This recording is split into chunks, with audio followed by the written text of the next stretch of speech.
Welcome to this dramatic therapy monologue. Listen to this meditation with an open mind and heart. In between each part, focus on your breath. Start now by inhaling deeply through your nose and slowly exhaling through your mouth. Then gently turn your attention to the natural rhythms of your breath.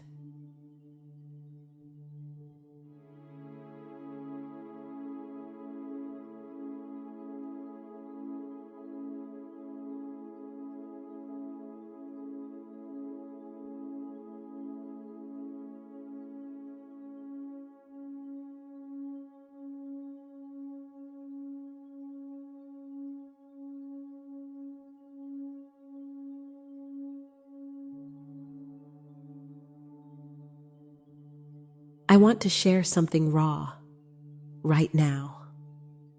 I have always been haunted by the idea that one day, I just will not be here. The concept used to sneak into my mind when I lay awake at night. I would stare at the ceiling and feel the shadows creeping up the walls and believe, with every fiber of my teenage heart, that life was just a long walk to the edge of a cliff. I wanted to hold on to every second, but my hands felt so small and slippery against the clock. I grew up afraid, not just of death, but of loss, of change, of everything shifting under my feet, silently and without warning.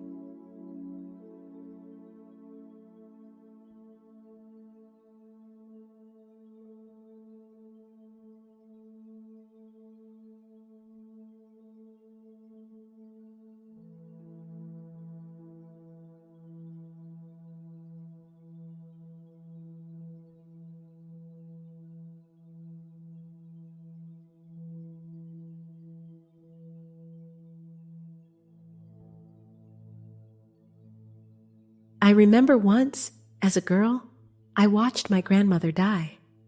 She was not afraid.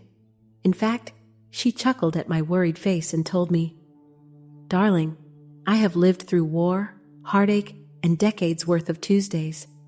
Dying just means I do not have to fold the laundry tomorrow." Everyone laughed, but I saw her eyes. They were not scared at all.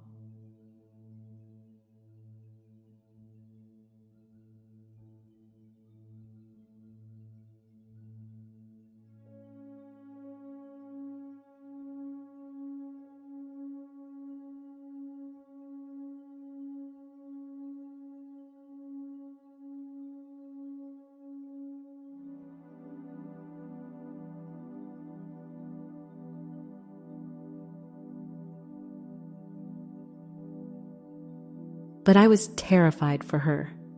I was terrified for myself. I carried that fear like a scar tucked under my shirt, pressing over my heart. I built routines against the void, obsessions, little rituals, always watching and waiting for the other shoe to drop. I have sabotaged so much just out of fear that nothing lasts. Love, friendships, my own ambition. I have made no my favorite word. How can one live freely when the threat of ending pulses just beneath the surface?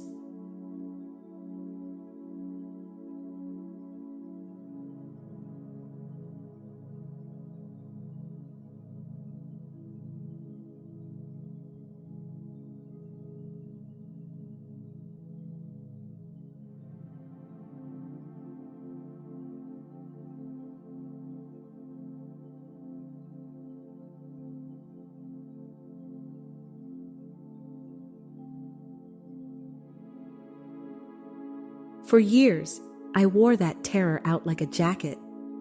People do not ask what weighs you down when you smile all the time. People assume you are fine, but every birthday felt less like a celebration and more like a countdown. Every goodbye, a rehearsal for something larger.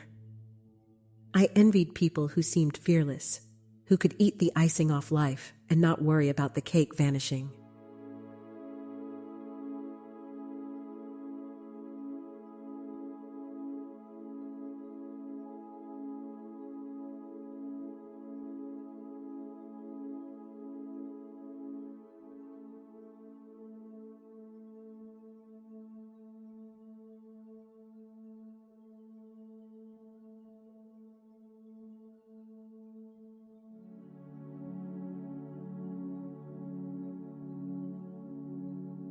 Tonight, as I speak to you, I want to confess my ugliest secret.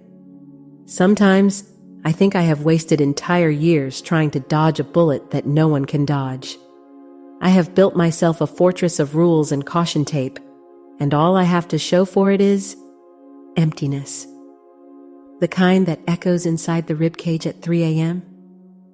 I once believed that if I just prepared enough, death would be less painful. I just never realized that preparation costs so much living.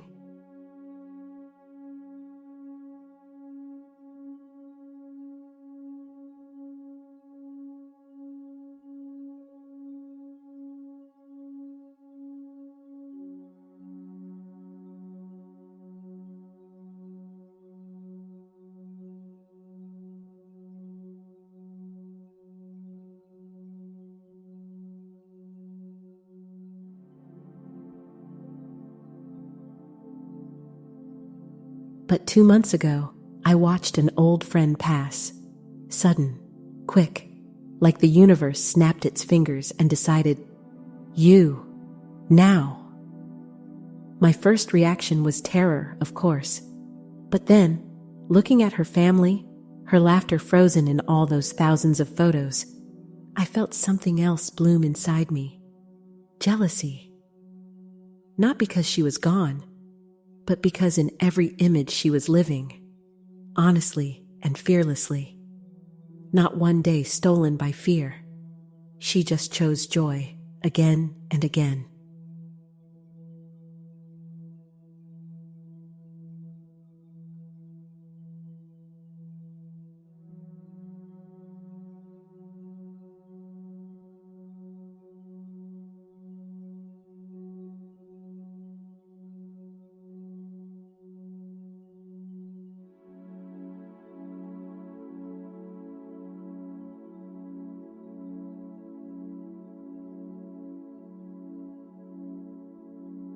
That is when I cracked open. I am not saying it was beautiful. It was messy. I sobbed in my car until the windows fogged up. But in the aftermath, I realized that my fear of death had become a thief. It stole presence. It stole joy. It stole possibility. What is the point of surviving if you refuse to live? Why store your happiness in a locked box until the end, as if you can spend it later?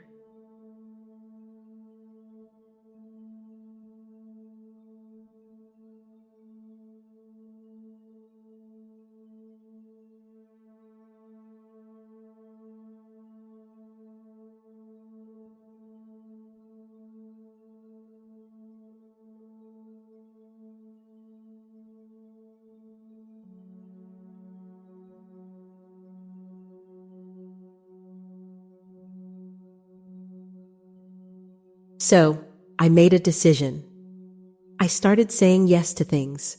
Little things, like ice cream for breakfast or dancing awkwardly to music in my living room.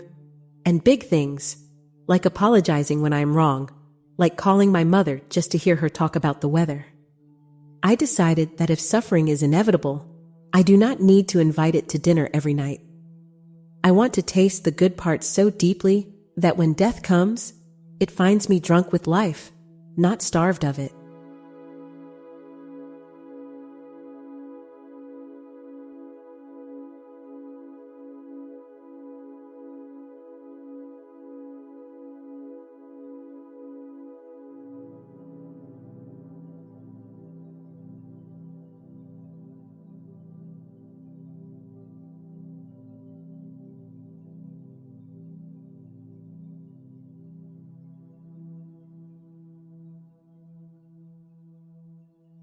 Death will happen once. One moment, a little door snapping shut. But the fear? That can last decades if you let it. I have carried it long enough. I am putting it down now. I want my hands empty so I can hold what matters. I want the people I love to remember me as someone who showed up for her own damn life, not as someone who mourned herself in advance. Every breath in my chest is proof I am still here. Every sunrise, a fresh start. I choose now. I choose living. I hope you do too.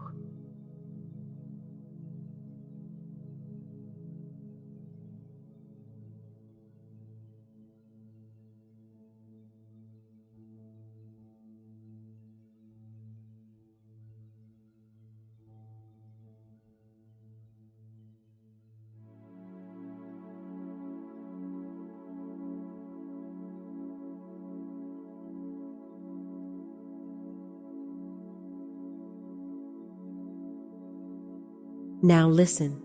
Inhale once more and hold that breath. Imagine it like a secret promise you have not made yet. Exhale slowly. Let all that death fear go. It is not yours to carry every day. Live now, suffer once, laugh as much as you can.